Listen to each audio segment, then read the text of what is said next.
चलो लिखो उसमें nearly 99% of filtrate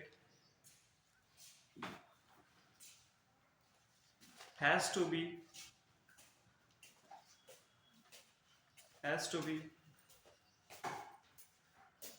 reabsorbed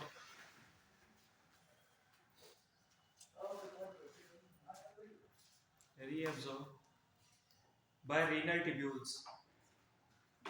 renal tubules बताओ कौन कौन सी है, नाम बताओ renal tubules के।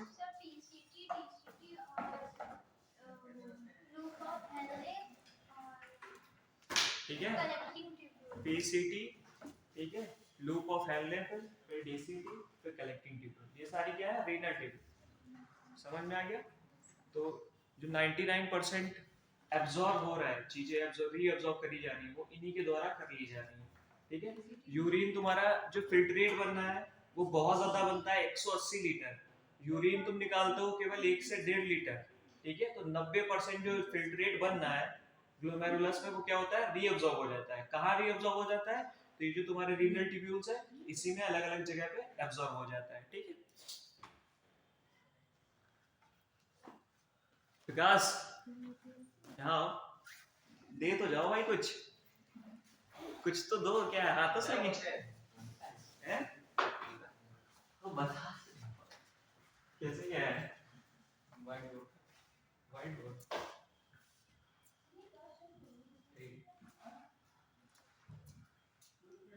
ठीक है, ठीक है, क्या एक not now.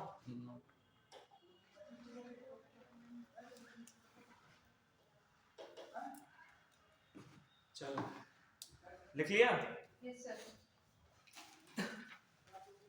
Reabsorb bye renal tubules लिख लिया ना? फिर लिखो वॉल्यूम ऑफ फिल्ट्रेट फॉर्म। अगला पॉइंट है, हाँ, volume of filtrate form per day कितना था? एक दिन में कितना बनना था? 180 लीटर पर डे। ठीक है, 180 लीटर। 1 लीटर दूध लेते हो तो 180 लीटर, सोच लो कितना होता होगा। इतना फिल्ट्रेट बनना है, लेकिन यूरिन 1 लीटर ही निकल रहा है। ठीक है, तो कम से कम 179 बच जाता है, तो वो क्या किया जाता है, वापस से एब्जॉर्ब कर लिया जाता है। एब्जॉर्ब किसके द्वारा किया जाता है? तो ये ग्लोमेरुलस हो गया, ये एफरेंट क्या है, एफरेंट आर्ट्रियोल, ये क्या है, इफरेंट आर्ट्रियोल, ये क्या है, बोमेंस कैप्सूल। ठीक है, तो यहीं से तुम्हारे रीनल ट्यूब्यूल शुरू हो जाते हैं। ठीक है, रीनल ट्यूब्यूल शुरू हो जाते हैं, जो कि क्या होता है, पहला पार्ट क्या होता है, कॉन्वोल्यूटेड PCT।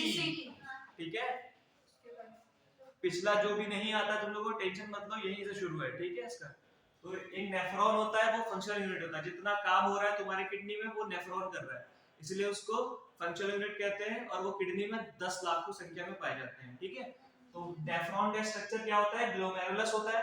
ठीक है, यहाँ पे फिल्ट्रेशन होता है, सबसे पहला फिल्ट्रेशन यहीं पे होता है, और ये बोमेंस कैप्सूल होता है, जिसके कप शेप होता है, इसके अंदर ग्लोमेरुलस तब होता है। ठीक है, फिर इसी का पार्ट हो जाता है ये PCT, प्रॉक्सिमल कॉन्वोल्यूटेड ट्यूब्यूल। ठीक है, ये रीनल ट्यूब्यूल का ही एक पार्ट है। ठीक, ये कॉन्वोल्यूटेड मतलब बहुत मिक्सअप होता है इस तरीके से। ठीक है, सीधा साधा नहीं होता है।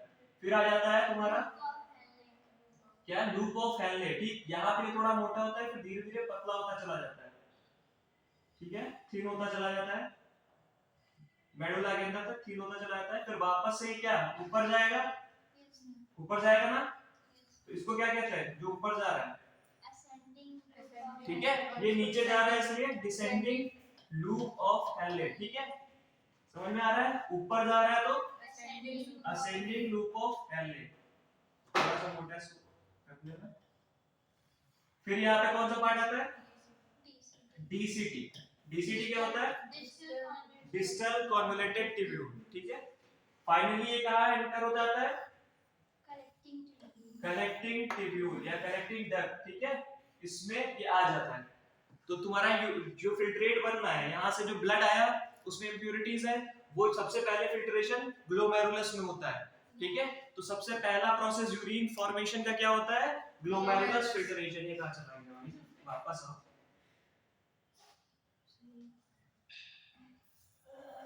ठीक है। तो सबसे पहले ग्लोमेरुलस में जी लिखे दे रहा हूं, ग्लोमेरुलस ये है, ये बोवेंस कैप्सूल है, ठीक है। सबसे पहला स्टेप यूनिट फॉर्मेशन का ग्लोमेरुलस फिल्ट्रेशन जो यहाँ पे होगा, ठीक। उसके बाद क्या हो जाएगा, एब्जॉर्प्शन। एब्जॉर्प्शन रीनल ट्यूब्यूल कर रहे हैं, तो जो पीसीटी हो गया, हेनले लूप हो गया, डिसेंडिंग, असेंडिंग और डीसीटी, ये सारे क्या पार्ट है, रीनल ट्यूब्यूल के पार्ट है। तो 99% जितना भी फिल्ट्रेट बनना है वो सारा इसमें वापस से एब्जॉर्ब हो जाएगा। केवल हाँ रीअब्जॉर्प्शन करेगा, ये तो रीनल ट्यूब्यूल का ही पार्ट होता है। जो स्टार्टिंग होती है रीनल ट्यूब्यूल की वो वुमेन्स कैप्सूल से ही होती है, ठीक है। फिल्ट्रेट यहाँ पे बनना था, वो लेयर बताई थी ना, 3 लेयर है ना, उससे जो एब्जॉर्प्शन होके जा रहा था, तो पहला एब्जॉर्प्शन यहीं से तो शुरू हो गया ना, समझ में आ गया। 99% एब्जॉर्प्शन रीनल ट्यूब्यूल से हो रहा है, फिल्ट्रेट यहाँ पे बनना है। फाइनली होता है सिक्रीशन, रीअब्जॉर्प्शन तक क्लियर हो गया था, सिक्रीशन। अब जो चीज तुम्हें नहीं चाहिए, जो चीज तुम्हें चाहिए वो तुम रीअब्सॉर्ब कर लोगे ब्लड में, तो रीअब्सॉर्प्शन हो जाएगा यहाँ से ब्लड में। अब जो चीज तुम्हें जो यहाँ से फिल्ट्रेट नहीं हो पाई है वो वापस से इसको देनी होगी, निकालनी होगी बॉडी में, तो वो जो चीज तुम्हें बॉडी से निकालनी है वो सिक्रीशन के थ्रू निकाली जाती है, ठीक है। जैसे H+ हो गया, K+ हो गया और अमोनिया हो गया। अमोनिया नाइट्रोजनस बेस्ड है ना, H+ एसिडिक कर देगा तुम्हारे यूनिट को, इसलिए H+ भी निकालना होगा, K+ भी जरूर नहीं होगा। पोटेशियम, हाइड्रोजन आयन और अमोनिया, ये तीनों चीजें सिक्रीशन के थ्रू बाहर निकाली जाती हैं। समझ में आ गया। सिक्रीशन क्या करता है, हम आयनिक बैलेंस को बनाए रखता है, ठीक है। तो हमें आयनिक जो मेन काम हम लोग की बॉडी में यूरिन फॉर्मेशन में के समय करना है वो क्या, आयनिक बैलेंस को भी बनाए रखना है और वेस्ट को भी बाहर निकालना है, ठीक। तो रिएक्शन में आगे लिखो, tubular epithelium, tubular epithelium, volume of filtrate form per day, बोला था तो 180 लीटर पर डे। खुद भी लिखो, कुछ याद रखो, इसीलिए छोड़ रहा था ताकि तुम्हें याद हो, ठीक है। फिर लिखो tubular epithelium cells perform, tubular epithelium cells perform reabsorption in nephron, in nephron, ठीक है। एक्टिवली फिर अगला पॉइंट है actively reabsorbed substance, actively reabsorb substance dash कर देना। कौन कौन सा एक्टिवली रीअब्सॉर्ब करे जा रहे थे, किन चीजों को एब्सॉर्ब करने में एनर्जी की आवश्यकता हो रही थी, glucose, amino acid and Na, sodium, ठीक है। चलो लिखो इनको, ग्लूकोज, अमीनो एसिड और sodium Na+, actively reabsorbed substance. जल्दी जल्दी लिखो, तुम लोग लेट कर रहे हो, आज लास्ट है। लिख लिया। पैसिवली रीअब्सॉर्ब्ड, पैसिवली मतलब जिनमें एनर्जी की आवश्यकता नहीं होगी रीअब्सॉर्ब करने के लिए।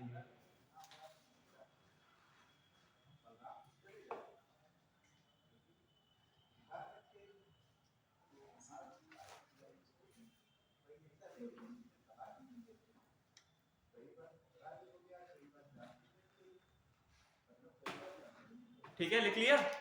पैसिवली रीअब्सॉर्ब कौन कौन से होते हैं बताओ, जिनमें एनर्जी की आवश्यकता नहीं हो रही थी। प्रोटीन नहीं, नाइट्रोजनस वेस्ट और वाटर। सब खा जाते हो तुम लोग, रिवाइज करके नहीं आते, पर पढ़ लोगे तो क्या हो जाएगा। पढ़ना तो पड़ेगा ही, अभी नहीं तो बाद में पढ़ोगे, फिर अगले साल पढ़ोगे, फिर उसके साल पढ़ोगे, लेकिन अभी जल्दी पढ़ लोगे तो जल्दी आ जाएगा, ठीक है। चलो इतना हो गया ना। अब आ जाता है सिक्रीशन, अगली हेडिंग डालो सिक्रीशन, डाल लिया। During urine formation, during urine formation, during urine formation H+, K+, H+, K+ and ammonia secreted by tubular cells, come in, tubular cells into filtrate,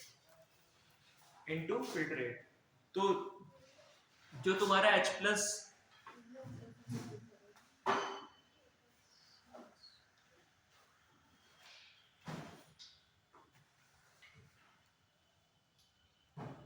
ठीक है, जो तुम्हारे ट्यूबुलर सेल्स है वो क्या H प्लस K प्लस और NH3 जो filtrate बनना है उसमें मिलाया दे रहे हैं। ठीक है, फिर अगला पॉइंट लिखो tubular secretion.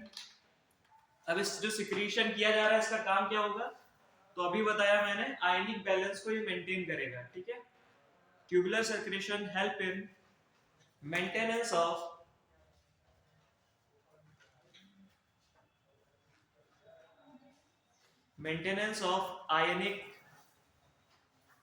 ionic and acid base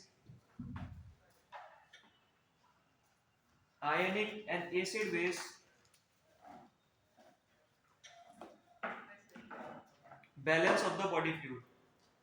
Ionic and acid base balance of the body fluids.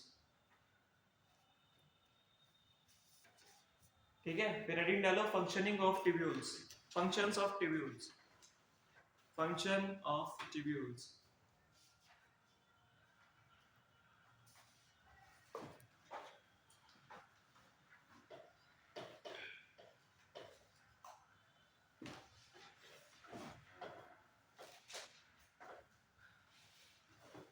ठीक है, तो चार तुम्हारे अंदर ट्यूब्यूल है, रीनल ट्यूब्यूल, चार पार्ट है।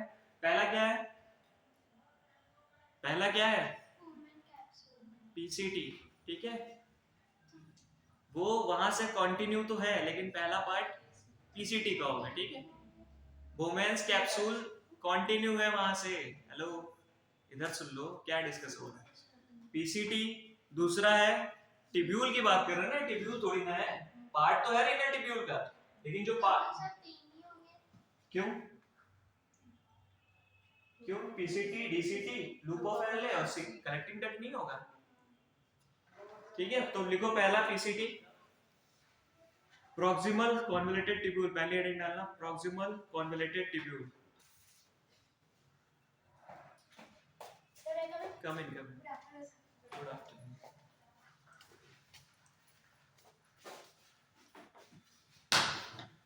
अब तुमने एक उसमें टिश्यू वाले चैप्टर में पढ़ा होगा cuboidal brush bordered epithelium cell, पढ़ा है, नाम सुना है इसका, cuboidal brush bordered epithelium cell. तो जिनको नहीं पता, क्यूबॉइडल एक शेप होता है क्यूबॉइड का, उस तरीके के सेल होंगे। ठीक है, क्यूबॉइड शेप होता है, उस तरीके के सेल होंगे, उस पे क्या होगा ब्रश लाइक के स्ट्रक्चर होंगे। ठीक है, इसीलिए इनको इस तरीके के जो सेल होते हैं उनको क्या कहते हैं, cuboidal brush bordered epithelium cell. Epithelium है मतलब बाहर के सेल होंगे। ठीक है, इतनी चीज क्लियर है। तो इस तरीके के सेल से मिलके ये पीसीटी पार्ट जो है तुम्हारा बना होता है। पीसीटी पार्ट किस तरीके के सेल से बना हुआ है, cuboidal brush bordered epithelium cell. ठीक है, पहले शेप आएगा, फिर उस पे क्या प्रेजेंट है, ब्रश बॉर्डर प्रेजेंट है, इसलिए एपिथेलियम सेल है। ठीक है, समझ में आ गया, तो लिख लो पहला point, PCT line by simple cuboidal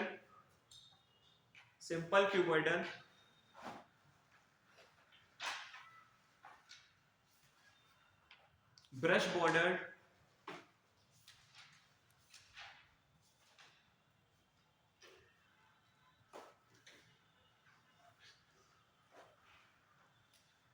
ठीक है, ब्रश बॉर्डर्ड एपिथेलियम सेल।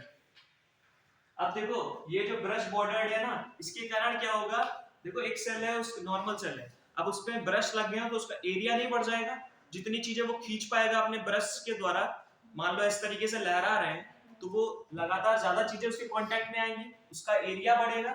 इससे क्या होगा, जो ब्रश बॉर्डर्ड सेल है उनका काम क्या है, ये मैक्सिमम एरिया प्रोवाइड करता है।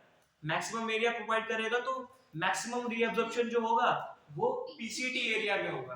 ठीक, तो लगभग 70 से 80% जो तुम्हारा रीअब्जॉर्प्शन हो रहा है, टोटल 99% हो रहा है, 70 से 80% जो मैक्सिमम अब्जॉर्प्शन है वो केवल पीसीटी एरिया में हो जाता है। ये तुम्हारा नीट का क्वेश्चन है। ठीक है, ये आ चुका है, या तो टर्म में आ जाएगा, समझ रहे हो ना, कि सीधे सीधे लिख के आ जाएगा, तुम्हें बताना होगा ये सही है या गलत है। चार ऑप्शंस आएंगे, उसमें से तुम्हें चूज करना होगा। सबसे मैक्सिमम एब्जॉर्प्शन कहां हो रहा है? पीसीटी एरिया में हो रहा है। 70 से 80% एब्जॉर्प्शन यहीं पे होगा जा रहा है, ठीक है। फिर जो बच जाएगा वो आगे जाके डीसीटी में होगा जाके, ठीक है। तो सबसे पहले मैक्सिमम एब्जॉर्प्शन पीसीटी में 70 से 80% एब्जॉर्प्शन हो रहा है, ठीक। और क्या क्या एब्जॉर्ब हो रहा है ये देखो। तो जो चीज जरूरी है तुम्हारे लिए, जैसे बाइकार्बोनेट हो गया, न्यूट्रिएंट्स हो गया। अब ये गलती से इतना इतना तो कुछ भी नहीं कि 100% अल्ट्रा फिल्ट्रेशन में 100% तुम्हें क्या कहते हैं एक्यूरेसी मिल जाएगी, जो तुम्हें चाहिए बस वही निकले। अल्ट्रा फिल्ट्रेशन है, मानते हैं इस बात को, लेकिन तब भी कुछ ना कुछ यहाँ पे आ जाता है जो तुम्हारी बॉडी को चाहिए होता है और तुम बॉडी से बाहर नहीं निकाल सकते हो, ठीक। तो उसके लिए जो रीअब्सॉर्ब करना होता है ब्लड में, वो चीजें यहाँ से ले ली जाती है। उसमें क्या आता है? बाइकार्बोनेट आ गया, NaCl आ गया, NaCl नमक, ठीक है।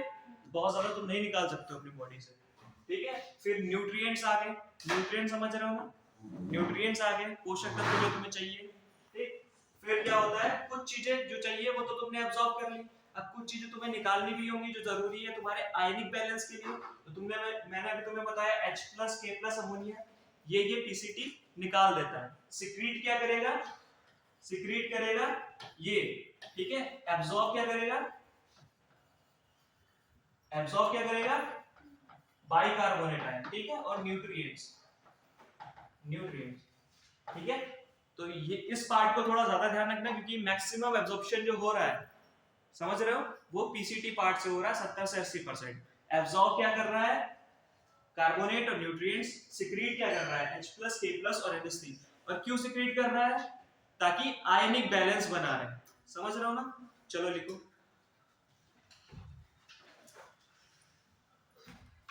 कहां तक लिखा था? ब्रश बॉर्डर एपिथेलियम तक। Which increase the surface area for reabsorption, which increase the surface area for reabsorption। थोड़ा जल्दी जल्दी लिखो, आज हम लोग को बहुत टॉपिक कवर करने हैं। सरफेस एरिया फॉर रीअब्जॉर्प्शन, ताकि वो ज्यादा से ज्यादा चीजें एब्जॉर्ब कर सके। मैक्सिमम एब्जॉर्प्शन करना है ना इसको। फिर लिखो मैक्सिमम रीअब्जॉर्प्शन, अगला पॉइंट है maximum reabsorption take place in PCT. maximum reabsorption take place in PCT।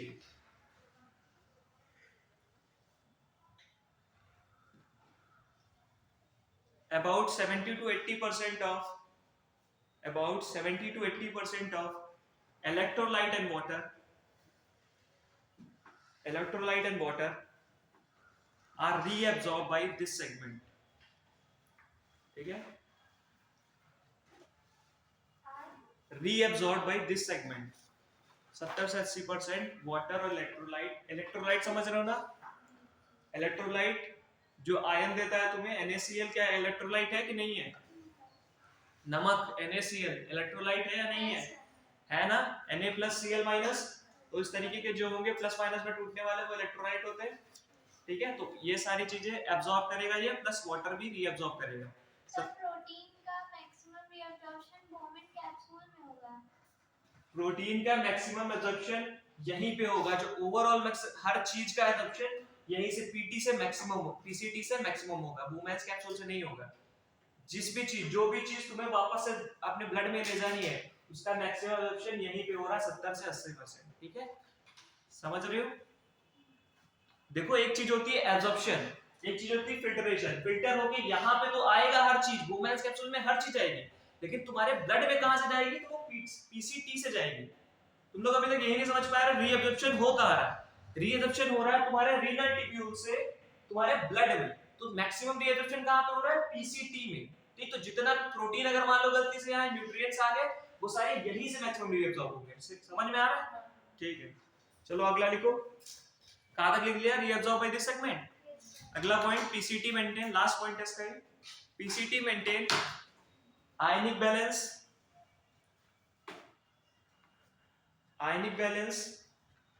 and pH of body fluids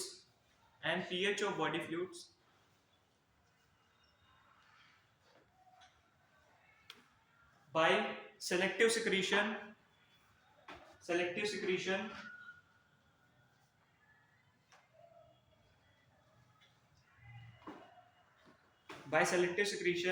of H+, K+, and ammonia into filtrate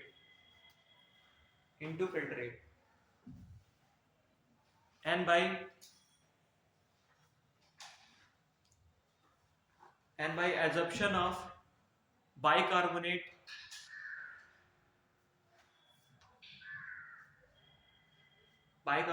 from it. ठीक है, लिख लिया था। अगला डालो लूप ऑफ एल्ले।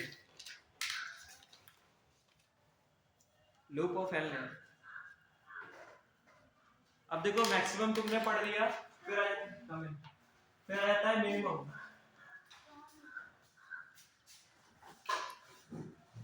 ठीक है, मैक्सिमम तुमने पढ़ लिया, फिर मिनिमम कहाँ होगा, तो असेंडिंग लूप ऑफ हेल्ले में मिनिमम रीअब्जॉर्प्शन देखा जाता है। ठीक है, असेंडिंग लूप ऑफ हेल्ले में मिनिमम लिखा है, तो पहला पॉइंट ये लिख लो, minimum absorption take place in ascending loop of हेल्ले।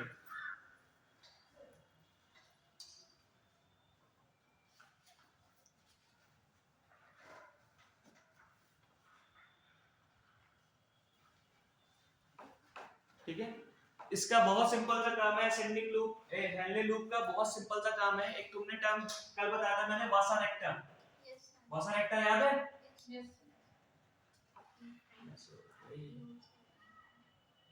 ये बात जो एक करंट आर्टेरियोल आ रहा था, ये क्या बना रहा था?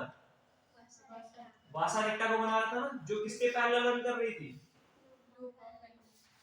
किसके?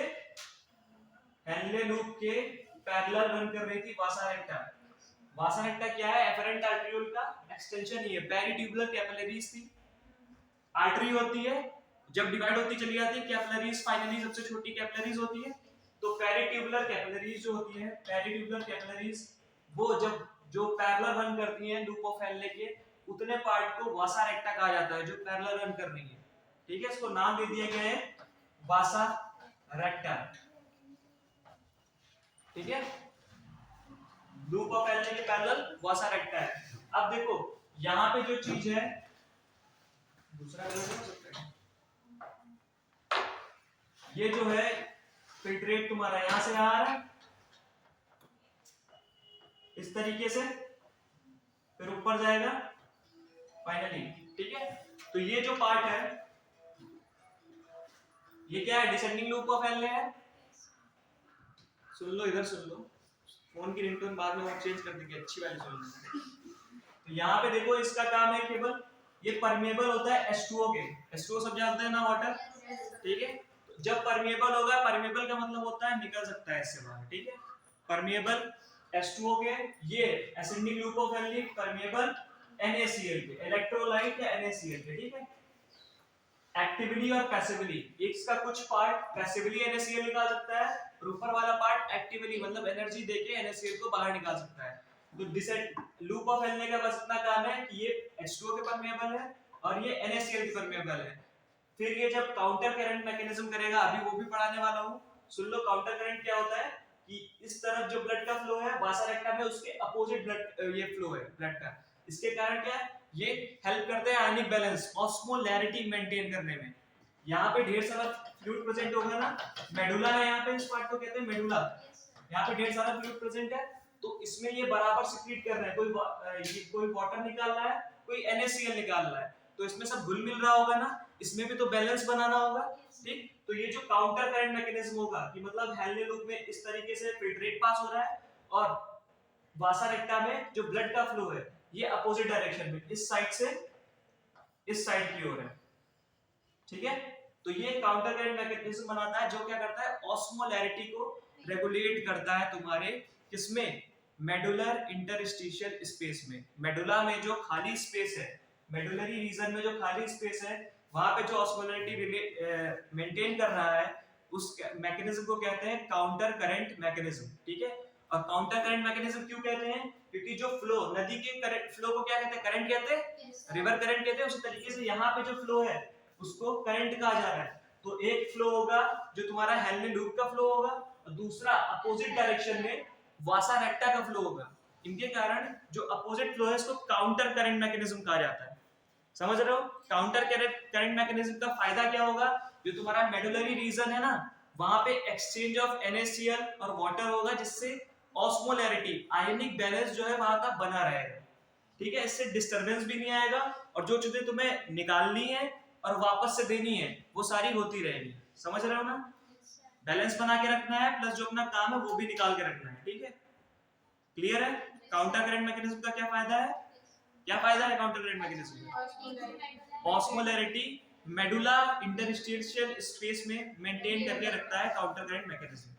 ठीक है, तुम लोगों ने लिखा कहां तक है?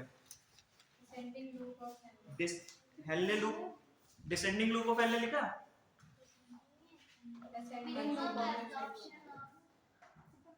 Minimum absorption in ascending loop of Henle ना।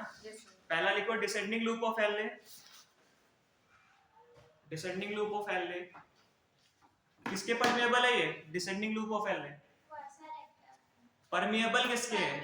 पैरेलल नहीं है, NaCl नहीं, कंफ्यूज कर रहे हो तुम लोग। ये जो है ये डिसेंडिंग लूप ऑफ हेनले है, नीचे की ओर जो जा रहा है वो डिसेंडिंग लूप ऑफ हेनले। ये किसके परमिएबल है? इधर देखो, ये किसके परमिएबल है? ये वाटर के परमिएबल है। ठीक है, असेंडिंग लूप ऑफ हेनले किसके परमिएबल है? NaCl के। ये वाटर के जो परमेबल होगा वो NaCl के इम्परमेबल होगा। इधर NaCl नहीं एंटर कर सकता ना एग्जिट कर सकता है। ठीक, जो NaCl जो असेंडिंग लूप ऑफ हेनले है वो NaCl परमेबल है, मतलब NaCl निकाल सकता है लेकिन वाटर को ले नहीं सकता अपने अंदर। समझ रहे हो इधर वाला? तो ये चीज ध्यान रखना, जो परमेबल वाटर के है वो वाटर के ही परमेबल है, NaCl परमेबल नहीं है। ठीक है, चलो अगला लिखो। Ascending loop of Henley is permeable to electrolyte। Electrolyte NaCl को ही इलेक्ट्रोलाइट कह रहे हैं, ब्रैकेट में NaCl लिख लेना।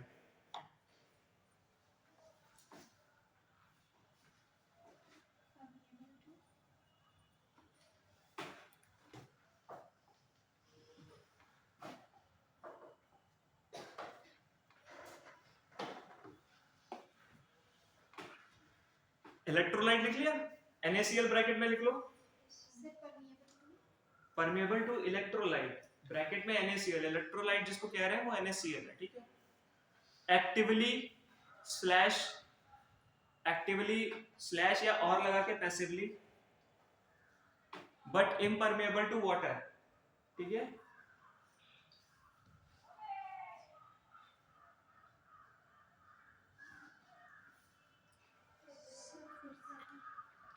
क्या फिर से रिपीट करें? एक्टिवली और passively but impermeable to water.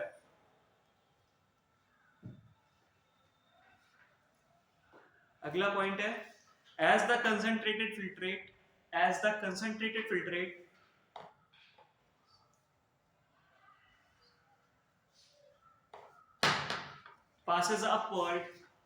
passes upward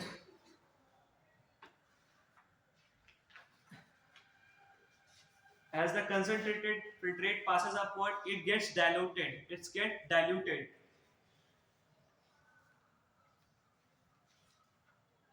concentration सबको पता है ना, एक पानी है उसमें नमक घोल दिया तो ये कंसंट्रेटेड हो गया ना, कंसंट्रेटेड हो गया कि नहीं, सॉल्यूट मिल गया उसमें। तो आप ये बताओ, यहां से पानी निकल रहा है, एक पहले से सॉल्यूशन है, मान लो यहाँ पे पानी और नमक घुला हुआ है। ठीक है, तो यहां से पानी निकला जा रहा है तो नमक बढ़ जाएगा, नमक बढ़ जाएगा तो मतलब कंसंट्रेटेड हो जाएगा। तो यहाँ पे जो फिल्ट्रेट है वो कंसंट्रेटेड है। ठीक है, यहां से क्या असेंडिंग लूप ऑफ हेनले में है, यहाँ पे देखो नमक निकला जा रहा है, नमक निकला जा रहा है तो मतलब यहाँ पे कैसा हो गया कंसंट्रेटेड फिल्ट्रेट, डाइल्यूट हो गया ना। तो यही तुम जो स्टेप लिखने वाले हो यही बता रहा है कि क्या बता रहा है, as the concentrate filtrate pass upward it gets diluted. ठीक है, समझ में आ गया? Due to the passage of electrolyte जो कि NaCl है यहाँ पे, to medullary fluid. Medullary fluid समझ रहे हो ना, ये मेडुला का रीजन है।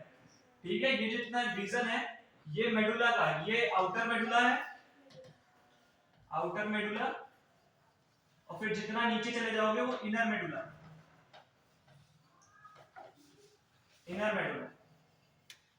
ठीक है, देख रहे हो, ऊपर आउटर मेडुला है, नीचे इनर मेडुला है, ठीक। तो मेडुलरी फ्लूइड को क्या करेगा, डाइल्यूट, मतलब उसमें इलेक्ट्रोलाइट मिल जाएगा, जिससे जब असेंडिंग लूप में जाएगा तो वो डाइल्यूट हो जाएगा फिल्ट्रेट। फिर लिखो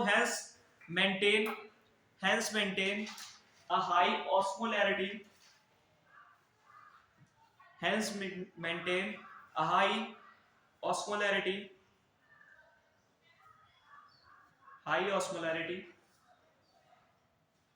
of medullary interstitial fluid। अगली हेडिंग डालो डीसीटी। क्या? Interstitial fluid. Medullary interstitial fluid समझ लो क्या होता है, जो मेडुला रीजन है ना, वहां पे जो फ्लूइड भरा हुआ है उसके स्पेस में, उसी को मेडुलरी इंटरस्टिशियल स्पेस कहा जा रहा है, ठीक है। वहीं पे तुम्हारे नेफ्रॉन का कुछ पार्ट हेनरी लूप प्रेजेंट होता है ना, तो वो जो अपना सिक्रीशन देगा वो वहीं निकलेगा ना, मेडुलरी इंटरस्टिशियल स्पेस में, तो वहां की ऑस्मोलैरिटी बढ़ जाएगी, क्योंकि ये NaCl लगातार घुलता जा रहा है उसमें, इसलिए वहां का कंसंट्रेशन, जो ऑस्मोलैरिटी है वो कंसंट्रेशन एक तरीके से, ठीक। मोलैरिटी ये सब पढ़े हो ना, उसी तरीके से ऑस्मोलैरिटी होता है, ठीक है। इसका मतलब कंसंट्रेशन बढ़ रहा है, तो कहां बढ़ रहा है, मेडुलरी इंटरस्टिशियल स्पेस में। अगला पार्ट है डीसीटी, जो 70 से 80% तुम्हारा रीअब्जॉर्प्शन हो रहा है, उसके बाद भी तो कुछ बच रहा है ना 99% में से, तो वो जो बच रहा है ना वो डीसीटी में होगा। लेकिन डीसीटी में जो होता है, एक चीज होती है कंडीशनल रीअब्जॉर्प्शन होता है, कि जब तक कंडीशन चाह नहीं होगी, अगर जरूरत नहीं होगी, तब तक वहां पे रीअब्जॉर्प्शन नहीं होगा, ठीक है। तो पहला डीसीटी हेडिंग डालो, डिस्टल कॉन्वोल्यूटेड ट्यूब्यूल। पहला पॉइंट यही लिखना है,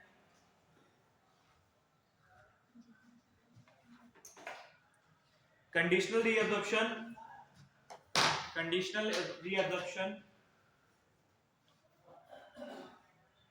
of Na plus and H2O, Na plus and water take place in this segment.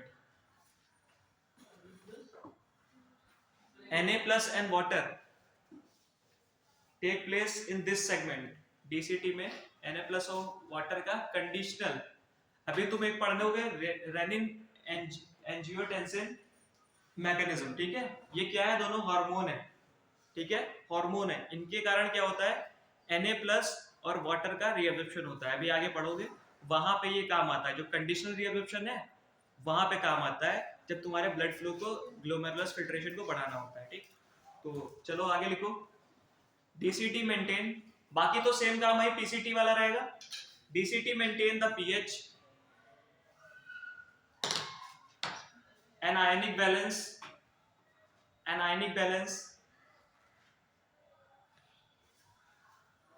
in blood by reabsorption। PCT किसको रीअब्सॉर्ब कर रहा था,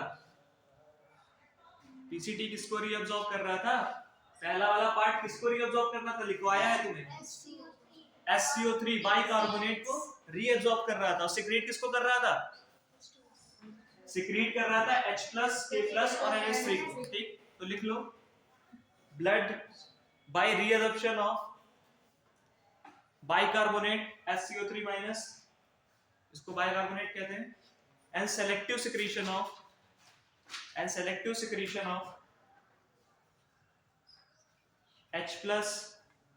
K+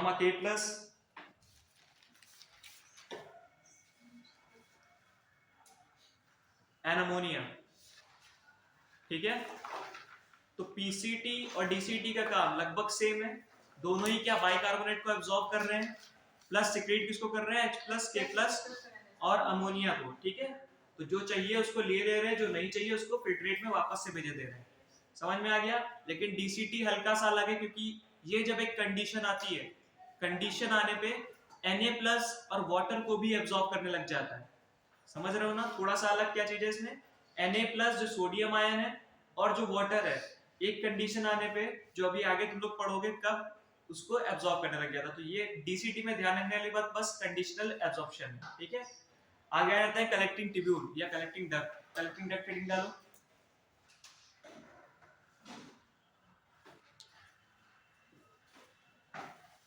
जिनको कुछ समझ में नहीं आ रहा वो बस नाम याद करने की कोशिश करें, जितने ट्यूब्यूल हैं उनके नाम याद करो तो थोड़ा बहुत समझ में भले आ जाए, ठीक है, क्योंकि क्लास अटेंड नहीं करी थी कल की, तो थोड़ा सा दिक्कत हो सकती है।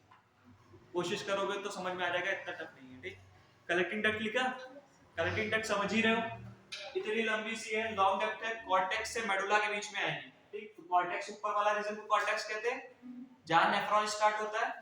फिर जो नेफ्रॉन नहीं पहुंचता है मेडुला के अंदर तक ज्यादा, जिसका लूप ऑफ एल नीचे नहीं पहुंचता, उसको क्या कहते हैं? कौन सा नेफ्रॉन? जिसका नहीं पहुंचता है मेडुला के अंदर, कॉर्टिकल नेफ्रॉन। ठीक है, जिसका पहुंचता है उसको मेडुलर जक्स्टा मेडुलरी नेफ्रॉन कहा जाता है। ठीक, तो यहाँ पे देखो पहुंच रहा है, तो ये कौन सा? जक्स्टा मेडुलरी नेफ्रॉन को हम लोग पढ़ रहे हैं यहाँ पे। ठीक है, चलो लिखो, the long duct extend from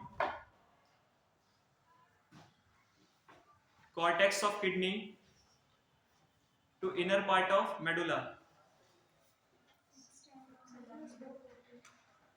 थोड़ा स्लो बोलेंगे तो खत्म नहीं होगा। चलो, the long duct extend from cortex of kidney to inner part of medulla.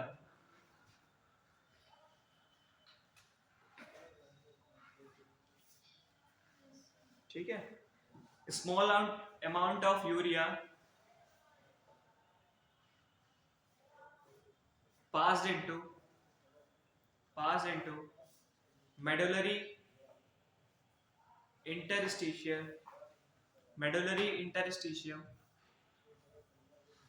to keep the osmolarity.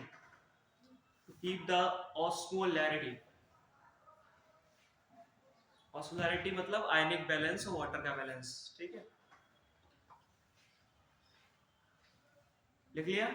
It maintain pH and ionic balance.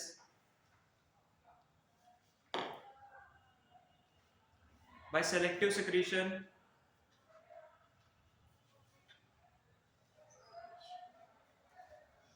of H plus and K plus ion.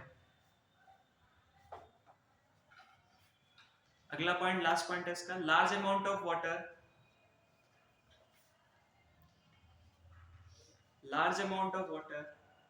could be reabsorbed from this region to produce concentrated urine.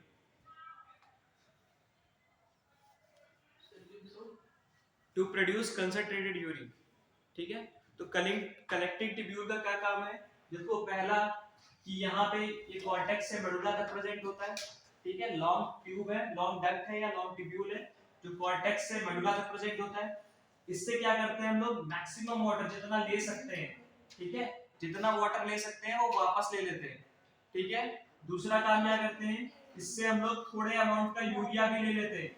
ये सब जो ले रहे हैं, ये जा कहाँ रहा है? तो ये सारा मेडुलरी स्पेस, इंटरस्टिशियल स्पेस है ना, मेडुलरी इंटरस्टिशियल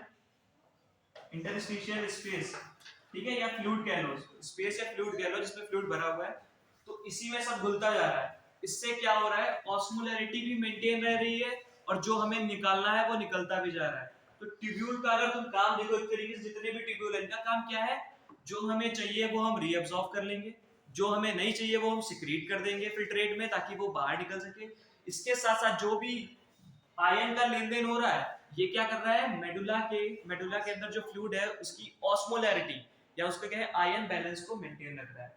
तो हर ट्यूब्यूल का लगभग यही काम है कि ऑस्मोलैरिटी को मेंटेन रखो और जो चाहिए उसको रीअब्सॉर्ब कर लो ब्लड में, और जो नहीं चाहिए उसको सिक्रीट कर दो। ठीक है, सिक्रीशन क्यों करना पड़ रहा है? क्योंकि वो यहाँ से नहीं जा पाया, वो फिल्टर नहीं हो पाया, इसलिए आगे पार्ट से भेज देंगे, कोई दिक्कत नहीं है कि नहीं? इसलिए समझ में आ गया ओवरऑल कैसे नेफ्रॉन काम कर रहा है कहाँ नेफ्रॉन? कौन सा रीजन में नेफ्रॉन? कॉर्टेक्स रीजन में प्रेजेंट होता है। जो कॉर्टेक्स रीजन में प्रेजेंट होते हैं, जिनका लूप ऑफ हेनले बिल्कुल भी मेडुला रीजन में नहीं आता या बहुत कम आता है, उसको कॉर्टिकल नेफ्रॉन कहते हैं। ठीक, और जिनका मेडुला वाले रीजन में आ जाता है लूप ऑफ हेनले, उनको जस्टा मेडुलरी नेफ्रॉन कहते हैं। ये दो तरीके के नेफ्रॉन होते हैं। नेफ्रॉन क्या है? फंक्शनल यूनिट है जिससे काम हो रहे हैं सारे। समझ में आ गया इतना? अगली हेडिंग डालो, mechanism of concentration of filtrate. किस तरीके से, अब हम लोग पढ़ने वाले हैं, अभी पढ़ लिया था मैंने, तुम्हें थोड़ा आइडिया दे दिया है बहुत सारे एक्टर इसके बारे में, किस तरीके से एक दूसरे के पैरेलल रन कर रही है।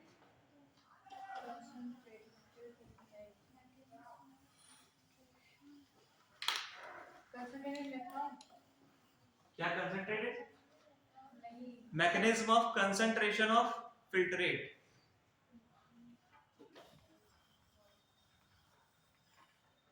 क्लियर ऑल वाला कंसेप्ट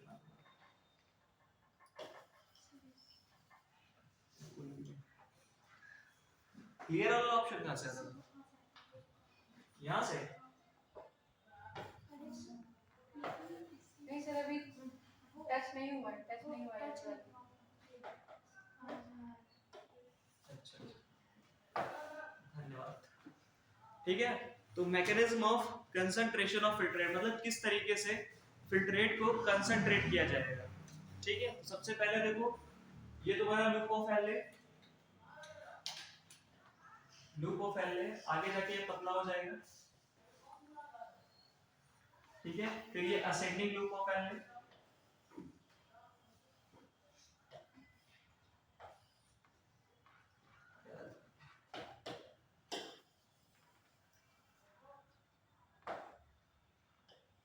ये यहाँ पतला रहेगा, यहाँ से पतला रहेगा, फिर ऊपर जाने पे ये हल्का सा मोटा हो जाएगा।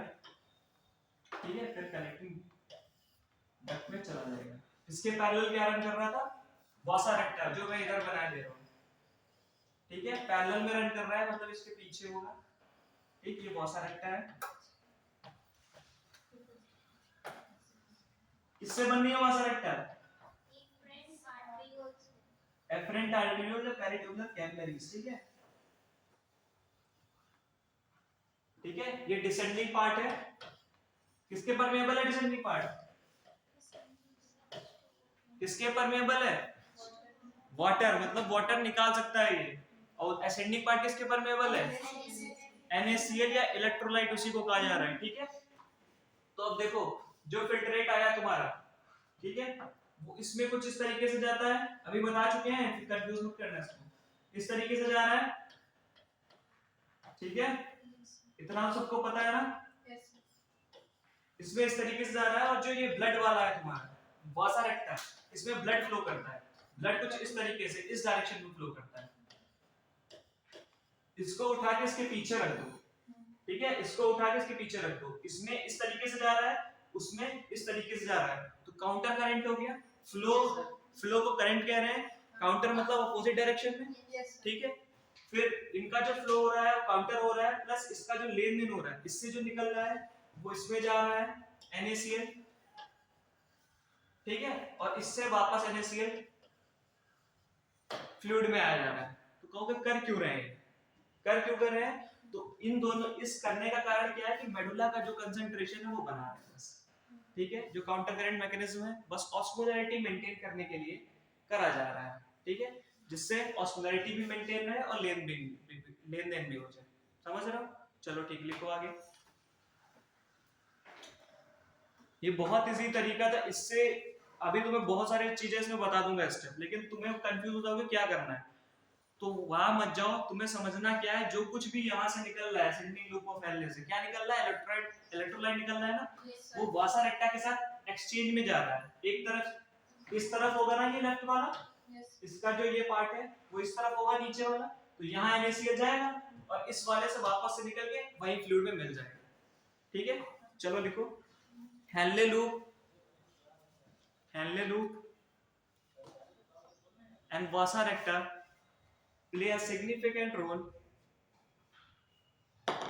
in concentration of filtrate.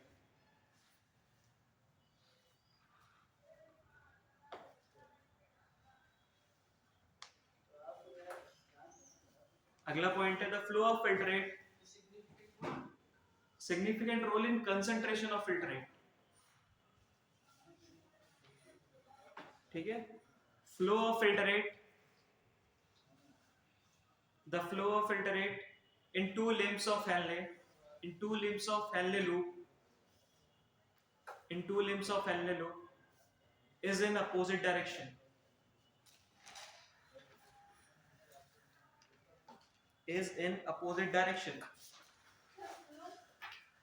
The flow of filtrate in two limbs of Henle loop is in opposite direction, thus form a counter current.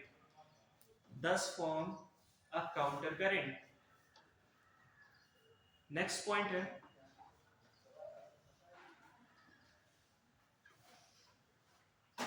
the flow of blood through two limbs of vasa recta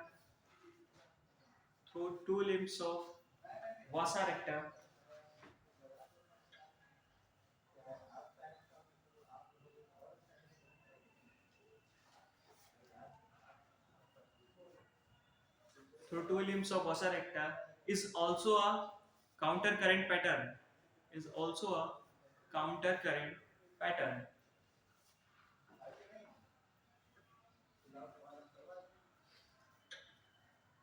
फिर next point, these counter current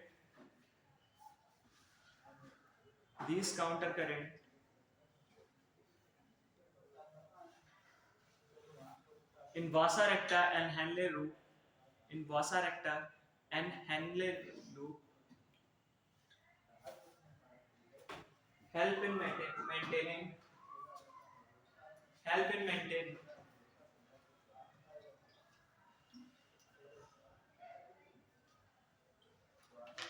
maintaining osmolarity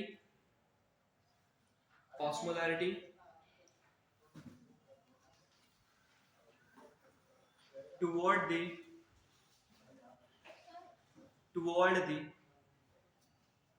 the inner medullary interstitium.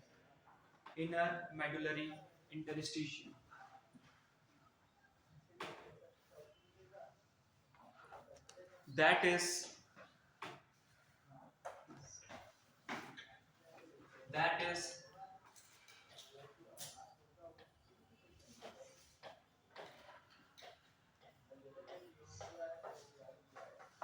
300 milli osmole. इस तरीके से लिखना, milli osmole litre. ये osmolarity की क्या होती है? यूनिट होती है.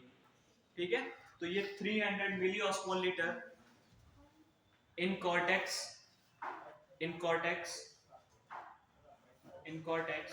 to about 1200 milli osmol liter, 1200 milli osmol per liter in inner medulla.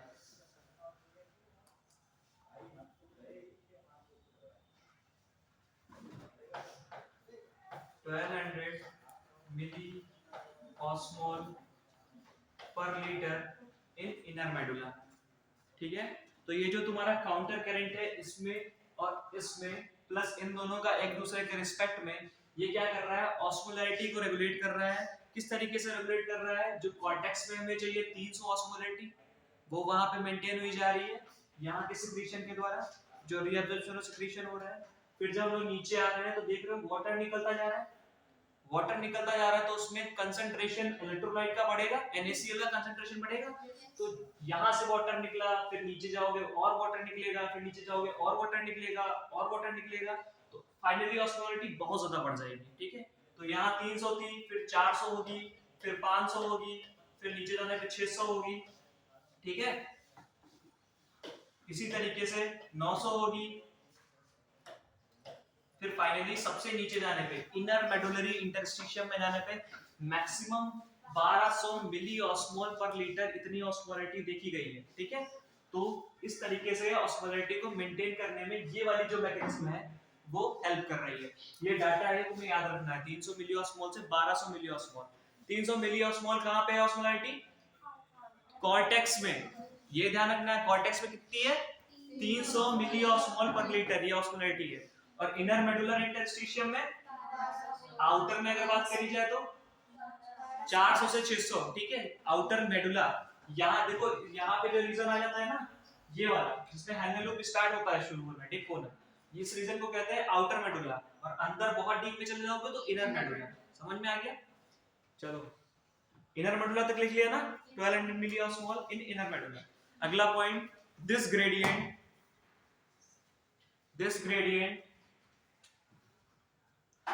is mainly caused by NaCl NaCl and urea, जो ये डिफरेंस हो रहा है ना, लेन देन हो रहा है एक तरीके से, वो किसके कारण हो रहा है? जो NaCl प्रेजेंट है तुम्हारा और जो यूरिया मेडुलरी इंटरस्टिशियल फ्लूइड में जा रही है। यूरिया यहाँ से जा रही है, याद रखना, कनेक्टिंग ट्यूब्यूल से थोड़ी सी यूरिया दे दी जाती है इसमें मेडुलरी इंटरस्टिशियल स्पेस में, ठीक। तो ये इंपॉर्टेंट काम है कलेक्टिंग ट्यूब्यूल का, यूरिया जो दे रहा है, प्लस बहुत अमाउंट में वाटर, जितना सब वापस लौटा देता है लगभग, ठीक। 1 लीटर काले निकलता है हम लोग का टोटल लेवल। तो ग्रेडियंट समझ में आ गया किससे बनना है? NaCl और यूरिया से। फिर अगला लिखो, NaCl transported by NaCl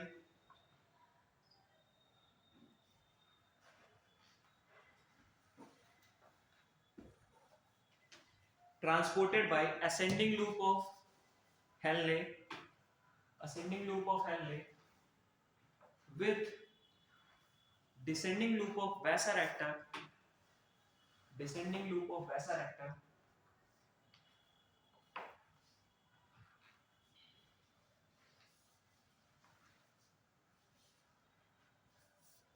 and return to the interstitium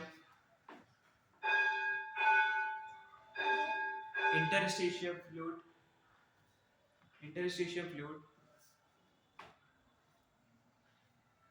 by ascending portion of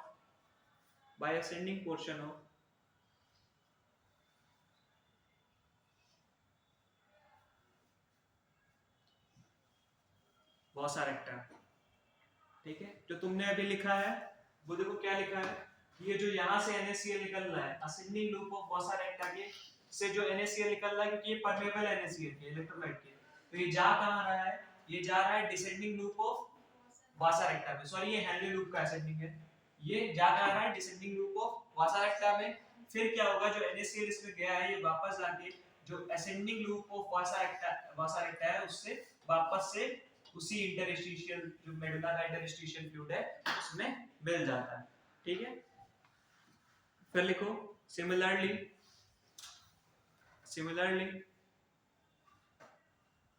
small amount of urea, बहुत कम amount of urea enters the thin segment of ascending loop of Henle,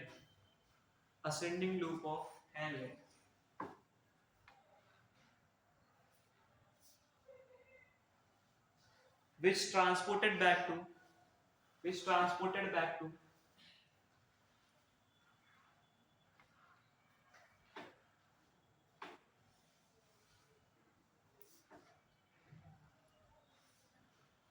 interstitium by collecting tubule,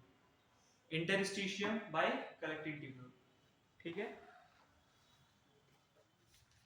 तो ये जो urea तुम्हारा collecting tubule निकाल रहा है, ये क्या कर रही है? ये असेंडिंग लूप में जा रही है हेनले के थिन पार्ट, जो नीचे का पार्ट है ये थिन पार्ट है असेंडिंग लूप का हेनले का।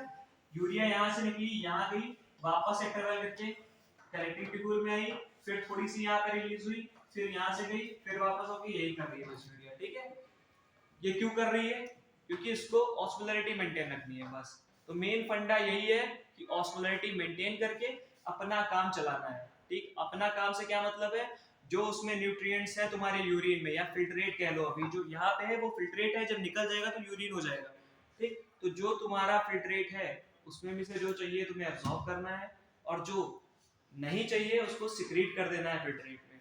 ये सब हो क्यों पा रहा है? क्योंकि यहाँ पे एक ग्रेडियंट या डिफरेंस बनना है। और डिफरेंस क्यों बनना है? क्योंकि NaCl यहाँ से निकल रहा है और यूरिया यहाँ से निकल रहा है, इन दोनों के कारण जो डिफरेंस बनना है उससे क्या हो रहा है? काउंटर करंट मैकेनिज्म के थ्रू लेन देन हो रहा है। इसमें ब्लड है, इसमें फिल्ट्रेट है, जो चाहिए ब्लड को दे दो, जो इसमें नहीं चाहिए वो फिल्ट्रेट को दे दो, और वापस से वहां से निकाल दो, ठीक है। क्लियर? काउंटर करंट मैकेनिज्म समझ में आ गया? काउंटर करंट मैकेनिज्म क्यों कह रहे हैं इसको, कोई बता सकता है?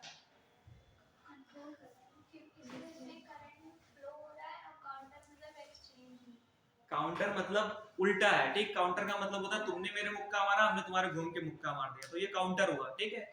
इसमें देखो क्या हो रहा है, ये इस तरफ से जा रहा है ऊपर जा रहा है, ठीक। तो एक इस डायरेक्शन में, एक उस डायरेक्शन में, तो काउंटर, एक दूसरे के अपोजिट। यहाँ पे इस डायरेक्शन में, इस डायरेक्शन में अपोजिट, इन दोनों को आपस में रखोगे तो एक दूसरे के बिल्कुल अपोजिट, ठीक। इससे क्या है, जो लेन देन है वो अपोजिट डायरेक्शन में है, काउंटर है। और किस कारण हो रहा है, क्योंकि उसमें फ्लो हो रहा है करंट के कारण, इसलिए काउंटर करंट मैकेनिज्म, ठीक है।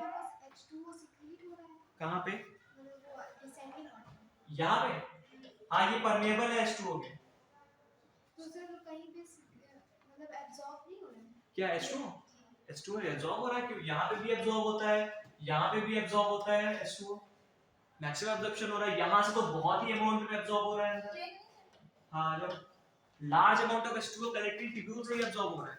99% में से बहुत ज्यादा परसेंट तो वाटर से ही बनना है ना, वाटर नहीं एब्जॉर्ब करोगे तो लॉस हो जाएगा तुम्हारी बॉडी का। हाँ सर, वही तो मैं कहीं secrete हुआ, वहाँ से एब्जॉर्ब हुआ। कहाँ से, सिक्रीशन नहीं है, ये परमेबल है, मतलब यहाँ से निकल के जा रहा है, इसको कंसंट्रेट करने के लिए निकल रहा है, हाँ। ये एब्जॉर्ब ही हो रहा है। वो जो मेडुलरी इंटरस्टिशियल स्पेस है, ये जो पूरा स्पेस है मेडुला का, ये इसी में तो जा रहा है। कहना क्या चाह रही हो, कहाँ ले जाना चाहती हो वाटर, बताओ। सर मतलब वहाँ से जैसे NaCl निकल रहा था, ऐसे ही तो यहाँ से H2O भी निकल हाँ रहा निकल था। रहा है, हाँ ठीक है। फिर उसके बाद मतलब एब्जॉर्प्शन कहाँ, तुम पहले बताओ ये जा कहाँ रहा है, कहाँ जा रहा है पता है, मेडुला के इंटरस्टिशियल स्पेस में, ठीक। तो जो कुछ भी यहाँ से रिलीज होगा वो मेडुला के स्पेस में चाहिए होगा, ठीक है। अब जितना वाटर तुम्हें ब्लड को चाहिए ना, वो मेडुला के स्पेस से उठाएगी वासा रेक्टा। वासा रेक्टा में देखो ब्लड है ना, एफरेंट आर्टरियोल, आर्टरियोल क्या ब्लड कैरी करते हैं, तो जो ब्लड कैरी आर्टरियोल लेके कहाँ, हार्ट में जाएगा ना ब्लड। तो जो ब्लड में पानी मिलाया जाएगा, प्लाज्मा पानी का बना होता है, तो जो यहाँ फिल्ट्रेट आया उसमें प्लाज्मा ही तो था, बताया था मैंने कल, प्लाज्मा था। प्लाज्मा से हर वो चीज प्रोटीन को छोड़ के जो फिल्टर होनी चाहिए वो सब पास होके आती है फिल्ट्रेट में। तो जो वाटर है वो एब्जॉर्ब होके ब्लड में जा रहा है, समझ रहे हो ना। जो ये वाटर स्पेस में जा रहा है इंटरस्टिशियल स्पेस में, वो फाइनली ब्लड में चला जाएगा जितना उसको चाहिए होगा, बाकी जो बचेगा वो उसी में प्रेजेंट रहेगा। और हर पार्ट से लगभग वाटर एब्जॉर्ब हो रहा है, जहां जहां से एब्जॉर्ब कर सकते हैं, समझ रहे हो। फिल्ट्रेट जो मैक्सिमम है वो वाटर से ही बना हुआ है, समझ रहे हो। क्या हुआ, कुछ बोल रहे हो क्या कोई, नहीं, कंफ्यूजिंग तो नहीं है, फिर से पूछो एक बार अगर कुछ गलत हो रहा है, अभी भी नहीं समझ में आया। जो तुम वाटर कह रही हो जो इंटरस्टिशियल स्पेस में जा रहा है, वो फाइनली ब्लड में ही जा रहा है अगर उसको चाहिए होगा, और नहीं चाहिए होगा तो वो उसी स्पेस में रहेगा, ठीक है। और कहीं जा तो रहा नहीं है, जहां परमेबल है वहां से अंदर बाहर होता रहेगा। परमेबल का मतलब ये तो जा भी सकता है, आ भी सकता है कि नहीं है। तो जिसको जरूरत है, अगर ब्लड को जरूरत है ब्लड ले ले, तुमको जरूरत तुम ले लो, ठीक है। लेकिन यहाँ वाला पार्ट नहीं ले सकता, असेंडिंग टू वाटर नहीं ले सकता, ठीक है, इनपरमेबल टू वाटर। क्लियर है, अब तो समझ में आ गया होगा। इंटर कलेक्टिंग कहां तक लिख लिया, इंटरस्टिशियल बाय कलेक्टिंग ट्यूब्यूल लिख लिया, हो गया। दिस ट्रांसपोर्ट, अगला लिखो परपंच बाद में, this transport facilitated bye, this transport facilitated by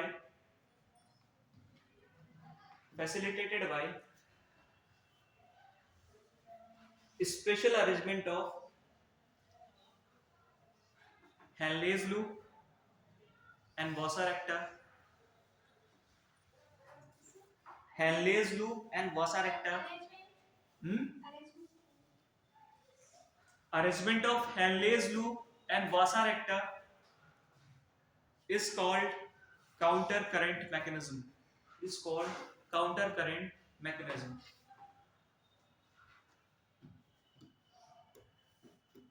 It help in, अगला पॉइंट है, it help in maintaining a concentration gradient, help in maintaining a concentration gradient in interstitium, concentration gradient in interstitium, and also help in concentrating filtrate,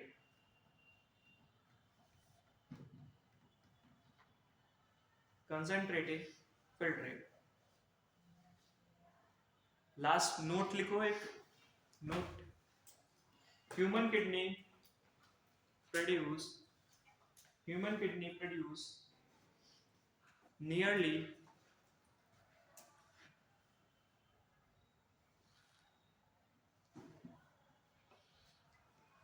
4 times concentrated filtrate 4 times concentrated filtrate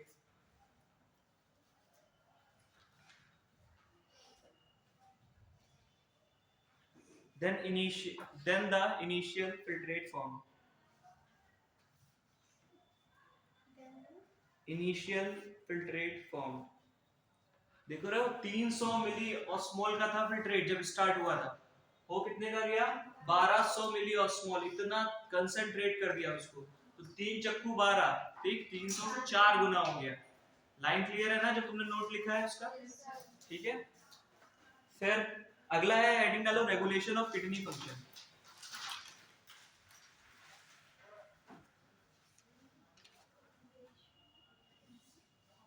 regulation of kidney function,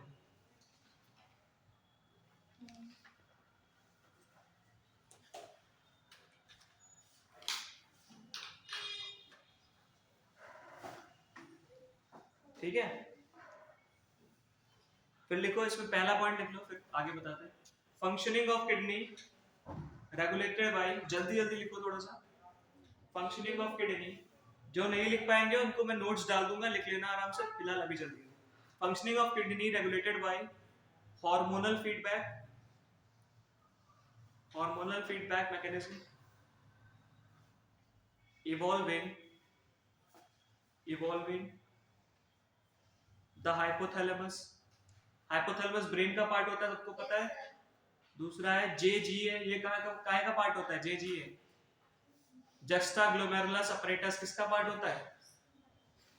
ये हमारे nephron का ही part होता है, ठीक है। Sensitive area होता है जो क्या करता है GFR ग्लोमेरुलस फिल्ट्रेट रेट, जो यहाँ पे फिल्ट्रेशन होता है ग्लोमेरुलस में, उसको कम ज्यादा कर सकता है, बढ़ाने में हेल्प करता है। JGA जो जस्टा ग्लोमेरुलस अपरेटस है वो GFR ग्लोमेरुलस फिल्ट्रेट रेट को बढ़ाता है, ठीक है।